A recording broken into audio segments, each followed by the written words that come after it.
दिखाई देगी। अखिलेश जी, ये अशोक गहलोत जी बार बार ये क्यों कहते हैं? आज फिर कह दिया, बताइए, चुनाव से 1 महीना पहले कि मैं सीएम पद छोड़ना चाहता हूं, ये पद मुझे नहीं छोड़ता।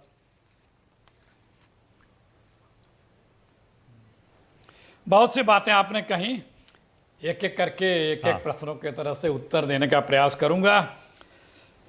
आपने सूत्रों से, कांग्रेस के सूत्रों से आपने कुछ बताया। जो मीडिया है उसको कांग्रेस के अंदर की सूत्रों से चटपटी खबरें तो मिल जाती हैं, लेकिन वो सूत्र चटपटी खबरें बीजेपी में नहीं टटोर पाती हैं। नहीं आती है। एक बड़ा अजीब सा मीडिया रहता है। नहीं, जहां पे उनकी तारीफ की होगी वो तो सूत्र में आ जाएंगे, लेकिन बीजेपी के अंदर की चटपटी खबरें सूत्र नहीं बता पाता है।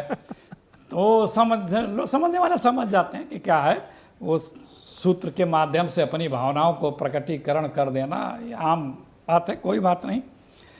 दूसरी बात, कांग्रेस पार्टी में आप लोगों ने, कई लोगों ने शब्द प्रयोग किया, हुक्म हुजूरी। ये नहीं चलती है। हुक्म हुजूरी बीजेपी पार्टी में चलती है। चाहे आप हरियाणा देख लें, यूपी देख लें, उत्तराखंड देख लें, गुजरात देख लें, कर्नाटक देख लें, यहीं से नाम जाता है और वहाँ उनको ताजपोशी हो जाती है। राजस्थान में तो बाकायदे सीएलपी की बैठक बुलाई गई थी, पर्यवेक्षक गए थे, मुख्यमंत्री नहीं भेजे गए थे, उनकी ओपिनियन ली जाती है हर जगह। तो ये कहना आप लोगों के लिए लगता होगा, कहिए, कांग्रेस के लिए तो कहने में हम लोग को कभी आपत्ति नहीं होती, इतनी लिबर्टी तो कांग्रेस भी देती है, कहते रहिए, अच्छी बात है, कहना चाहिए।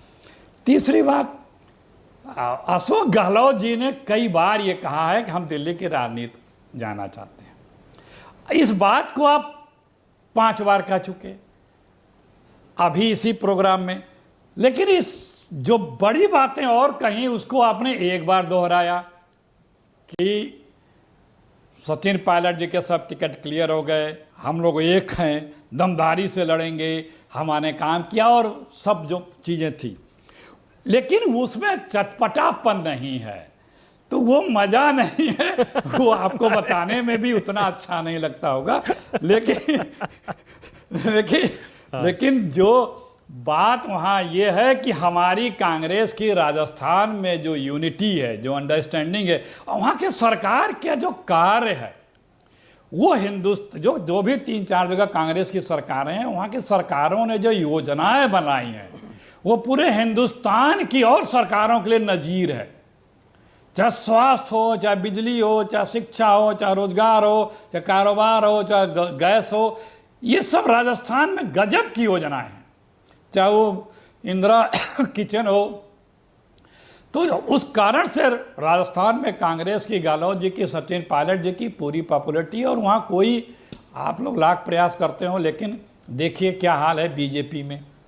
मैं वहाँ कई बार गया भी, उनके कार्यक्रमों को भी अखबारों में पढ़ा, किस तरह से वहाँ आपस में सरपटौल हो रही है। वसुंधरा राजे जी, हाई कमान, हमारे, आप लोगों ने वर्ड यूज किया था कि हमारा हाईकमान किसी से नाराज नहीं है, ये हम कह रहे हैं और ये फैक्ट भी है, लेकिन आपने बताया बीजेपी का हाईकमान से नहीं पटती है, अब वसुंधरा जी की या किसी की।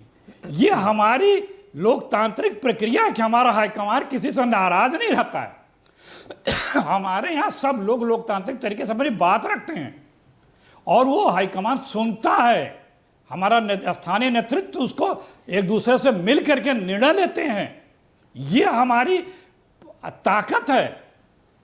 आप हाईकमान के, हमारा हाईकमान है, आप एक नाम नहीं गिना सकते कि हमारा हाईकमान किसी प्रदेश के बड़े नेता से नाराज रहता है, कभी नहीं, क्योंकि पार्टी सबकी, सब मिल के चला रहे हैं, सब एक दूसरे से मिल के काम कर रहे हैं। 5वीं बात, जो टिकट की बात की आप लोगों ने, यही मेरा सवाल था, अगर सब कुछ ठीक है तो बताइए क्यों टिकट फंसे हैं आपके भी और बीजेपी के भी? जो आपके सूत्रों से चटपटीपन निकल के आया है, जो ये सूत्र जो बीजेपी का खट्टा मीठा चटपटापन नहीं निकाल पाते हैं। देखिए भैया, कांग्रेस में जिताऊ कैंडिडेट और अगर विधायक है तो उसका परफॉर्मेंस, इसी के आधार पर निर्णय होता है। और हुआ है मध्य प्रदेश छत्तीसगढ़ में भी टिकट कटे हैं सिटिंग विधायकों के, ऐसा तो है कि नहीं कटे हैं। जहां उचित पार्टी सोचेगी कि ये ज्यादा बेहतर है, फला से बेहतर है, वो गहलोत जी ने कोई भी तो कहा वजह है ना कि अखिलेश अगर जी कोई कि राजस्थान बेहतर में ही होगा टिकट तो- नहीं बट पा रही तो है, ये- बाकी राज्यों में तो बांट दिया आपने, राजस्थान क्यों फंस गया? अरे हमारी रणनीति भी तो हो सकती है, हमारी रणनीति भी तो हो सकती है। बीजेपी अपने सांसद केंद्रीय मंत्रियों को उतार रही है। हाँ। वो बेचारे क्षेत्र में नहीं जा रहे हैं डिक्लेयर होने के बावजूद, क्योंकि वो हारे तो ना विधायकी रहेगी, ना सांसद ओके, रहेगी, राखी ना राठौर, केंद्रीय मंत्री ओके। रहेंगे, कुछ नहीं। ठीक है। जिला पंचायत सदस्य के लिए मोहताज हो जाएंगे। हाँ। तो वो ये बीजेपी हार मान चुकी है। हाँ। चाहे मध्य प्रदेश हो, चाहे राजस्थान हो, चाहे छत्तीसगढ़ हो, तो वहाँ साउथ में तो है नहीं है, तेलंगाना में। तो ये इन राज्यों में हार मान चुकी है। उमा भारती जी ताल अलग ठोके पड़ी हैं मध्य प्रदेश में। बीजेपी में जिनको जिनको बताया गया वो बेचारे अपने क्षेत्र में जाने से कतरा रहे हैं। वो बता रहे हैं अपनी पीड़ा कि मैं तो सोचता था हेलीकॉप्टर से घूम के प्रचार करूंगा, ये तो मुझे उतार दिया गया। तो जो केंद्रीय मंत्री को विधायक लड़ा दें और उसको ये पता हो कि हम हारेंगे, तो उस बेचारे से पूछिए ओके, उसका राखी राठौर।